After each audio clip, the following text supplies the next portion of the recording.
السلام علیکم ورحمۃ اللہ وبرکاتہ۔ امیر معاویہ رضی اللہ تعالیٰ عنہ کے حوالے سے ان کے کاتبین وحی کے معاملات، اس میں آج جو ہے امت کے اندر یہ بڑا اختلاف پھیلایا جا رہا ہے کہ معاویہ رضی اللہ تعالیٰ عنہ جو ہے وہ کاتبین میں سے نہیں تھے۔ ابن حجر رحمہ اللہ، جو حافظ ابن حجر ہیں، جو کہ بڑے پائے کے محدث ہیں، بڑے لوگوں میں شمار ہوتے ہیں، جن کی جو ہے وہ سب سے بڑی تالیف جو ہے وہ صحیح بخاری کی شرح ہے فتح الباری، جو کہ فتح الباری جو ہے آپ نے جو ہے کئی سالوں کے اندر جو ہے اللہ تعالیٰ کی دی ہوئی توفیق سے اس کو تحریر فرمایا ہے۔ فتح الباری ابن حجر رحمہ اللہ کی بڑی کتابوں میں سے ایک کتاب ہے۔ انہی کے ابن حجر رحمہ اللہ کے ایک شاگرد ہیں، ان کا نام ہے امام سخاوی رحمہ اللہ، جو کہ معروف ہے فتح المغیث، ان کی کتاب کے حوالے سے زیادہ معروف ہیں۔ یہ اصول حدیث کی کتاب انہوں نے لکھی ہے فتح المغیث۔ ابن حجر الاسقلانی رحمۃ اللہ علیہ نے ایک کتاب لکھی ہے 8ویں صدی ہجری کے رجال کو ایک جگہ جمع کیا ہے، اور اس کتاب کا نام رکھا ہے الدرر الکامنہ۔ یہ کتاب جو ہے وہ الحمدللہ ہماری لائبریری کے اندر، ہمارے مکتبے کے دوسرے کمرے میں جہاں رجال کی بکس رکھی ہوئی ہیں، وہاں پر یہ کتاب موجود ہے۔ اور اسی طرح سے امام سخاوی نے ایک بڑی عمدہ تاریخ کی کتاب لکھی ہے، اس کتاب کا نام انہوں نے رکھا ہے الاعلام بالتوبیخ لمن ذم التاریخ، اعلام بالتوبیخ لمن ذم التاریخ۔ یہ کتاب جو ہے تاریخ کی کتابوں میں بڑی عمدہ کتاب ہے، بڑی بہترین کتاب ہے۔ 7 جلدوں پر یہ کتاب جو ہے موجود ہے، اعلام بالتوبیخ لمن ذم التاریخ کے۔ وہاں پر یہ ایک عجیب واقعہ نقل کر رہے ہیں، اور میں وہاں سے امیر معاویہ رضی اللہ عنہ کی جو ہے وہ حوالے سے کچھ باتیں استنباط کرنا چاہتا ہوں۔ دیکھیں، ہوا ایسا تھا کہ یہ 5ویں صدی ہجری کا واقعہ ہے کہ یہودی جو ہے ابو القاسم، قائم کے وزیر اعلی ابو القاسم کے پاس آئے۔ اعلام بالتوبیخ کے اندر یہ تحریر کرتے ہیں، مصری نسخے کے اندر، قدیم مصری نسخے کے صفحہ نمبر 10 پر لکھتے ہیں کہ ہوا ایسا کہ وہ یہودی لوگ قائم کے وزیر اعلیٰ کے پاس آئے، ابو القاسم کے پاس، اور کہتے ہیں کہ ہمارے پاس ایک تحریر موجود ہے، اور اس تحریر کے اندر یہ لکھا ہوا ہے کہ رسول اللہ صلی اللہ علیہ وسلم نے یہودیوں پر جزیہ معاف کر دیا تھا۔ رسول اللہ صلی اللہ علیہ وسلم نے یہودیوں پر جزیہ معاف کر دیا تھا، یہ تحریر ہمارے پاس ہے۔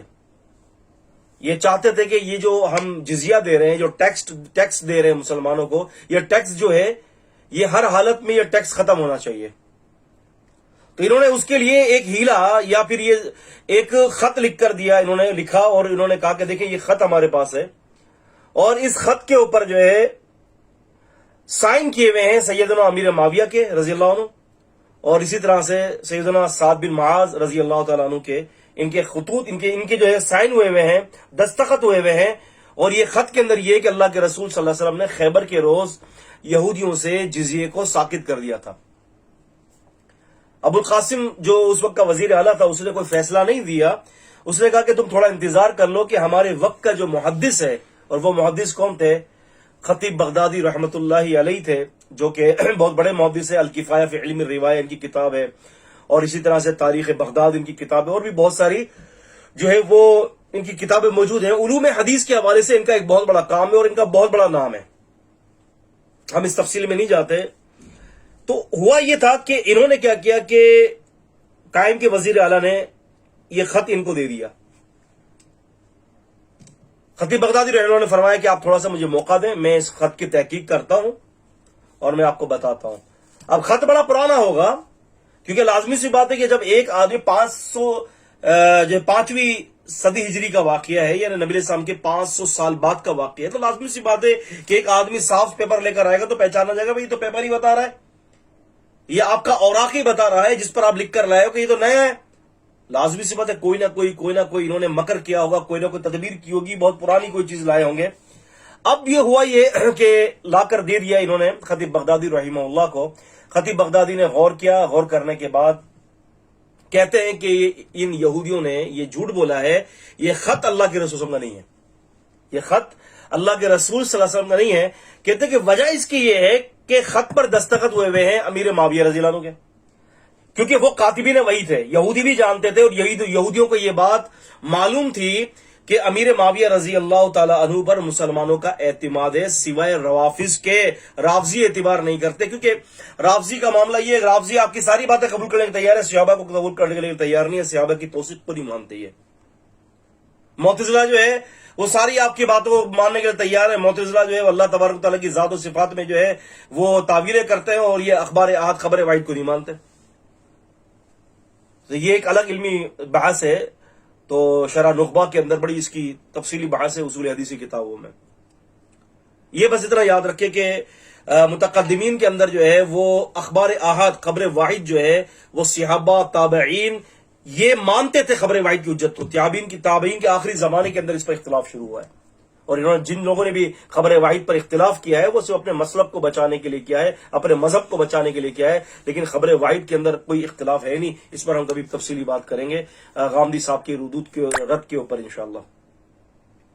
اب خطیب بغدادی رحمہ اللہ نے فرمایا کہ جی معاویہ رضی اللہ تعالیٰ عنہ کے اس پہ دستخط ہے، جبکہ معاویہ رضی اللہ فتح مکہ کے بعد مسلمان ہوئے، اور یہ خط جو لکھا گیا یہ خیبر کے روز لکھا گیا، تو لہٰذا 1.5-2 سال بعد جو بندہ مسلمان ہو رہا ہے وہ 1.5-2 سال پہلے کیسے دستخط کر سکتا ہے، لہٰذا یہ خط جھوٹا ہے۔ اور سعد بن معاذ رضی اللہ تعالیٰ عنہ یہ بنو قریظہ کے روز جو ہے وہ انتقال کر گئے تھے، ایک بندہ جو کئی سال پہلے انتقال کر چکا تھا تو بعد میں آ کر وہ زندہ ہو کر کیسے دستخط کر سکتا ہے؟ تو فرماتے کہ یہ خط جھوٹا ہے۔ اب اس واقعے سے ہمیں ایک بات تو یہ پتہ چلی کہ دین اسلام محفوظ ہے، قرآن جس طرح سے محفوظ ہے حدیث بھی اس طرح سے محفوظ ہے۔ دوسری بات یہ پتہ چلی کہ جو ہے وہ 5ویں صدی ہجری کے اندر بھی لوگ امیر معاویہ رضی اللہ تعالی عنہ کو جو ہے وہ تسلیم کرتے تھے کہ یہ کاتبین وحی ہے، اور ان کے دستخط کے اوپر جو ہے اعتبار کرتے تھے۔ بالکل اسی طرح سے میں آپ کو مثال دوں، اگر میں آج آپ کو کہوں کہ بھائی یہ لے 5,000 روپے کا نوٹ، تو آپ لیں گے کہ نہیں لیں گے؟ کیونکہ آپ لوگ ہم سب اعتبار کرتے ہیں 5,000 کے نوٹ کو۔ اگر آج میں ابھی آپ کو پاکستان کے اندر جب 10,000 کا نوٹ چھپا نہیں ہے اور میں اپنی طرف سے 10,000 کا نوٹ چھاپ کر آپ کو دوں اور یہ لیجیے 10,000 کا نوٹ، تو آپ اعتبار کریں گے؟ فلا اعتبار اللہ، اس پر کوئی اعتبار ہی نہیں کرے گا۔ تو امیر معاویہ رضی کا نام اس لیے لیا گیا کہ امیر معاویہ رضی اللہ تعالیٰ عنہ کی کتابت کے اوپر ان کے کاتب ہونے کے کتاب النبی صلی اللہ علیہ وسلم میں شامل تھے، کاتبین وحی میں شامل تھے، اسی لیے صحابہ کرام اعتبار کرتے، تبھی تو یہودیوں نے ان کا نام لیا۔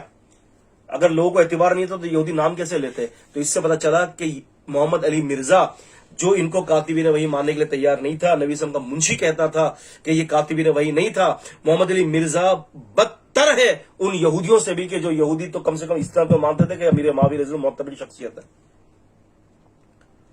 عزیزان گرامی، اس سے یہ بات پتہ چلی کہ امیر معاویہ رضی اللہ کاتبین تھے۔ اس سے یہ بات پتہ چلی کہ اسماء الرجال کا علم جو ہے وہ پہلے بھی تھا اور آج بھی محفوظ ہے۔ اس سے یہ بھی پتہ چلا کہ اللہ صرف قرآن کی حفاظت نہیں فرما رہا، بلکہ اللہ تعالیٰ قرآن اور سنت دونوں کی حفاظت کر رہا ہے۔ تو یہ بات میں آپ کو اس لیے بتانا چاہ رہا ہوں، واقعہ بھی بڑا عجیب ہے علماء کے لیے اور طلباء کے لیے اور خطیبوں کے لیے، واقعہ بڑا پرمؤثر رہے گا عوام کے لیے بھی، اور اس سے جو باتیں اخذ ہوئی ہیں میں نے آپ کو وہ نتیجے بتائے ہیں کہ اس سے پتہ چلتا ہے کہ امیر معاویہ رضی اللہ عنہ پر امت نے اعتبار کیا ہے۔ یہ بدبخت رافضی ہیں جو اعتبار نہیں کرتے، اور رافضیوں کے چیلے ہیں، اور ان کے جو ہے وہ لوگ ہیں کہ جو ان کو نمک حلالی کے اندر زندگی بسر کر رہے ہیں، دراصل وہ نمک حلال نہیں ہے، وہ شریعت کے نمک حرام ہے۔ اللہ تعالی ہمیں ان معاملات سے محفوظ رکھے اور صحابہ کی توقیر کی توفیق عطا فرمائے۔ یہ میں نے جو پیش کیا ہے واقعہ، یہ بطور استنباط پیش کیا، ذرا سوچئے گا اس کے اوپر۔ اللہ تعالی مجھے اور آپ کو کتاب اور سنت کا فہم دے۔ السلام علیکم ورحمۃ اللہ وبرکاتہ۔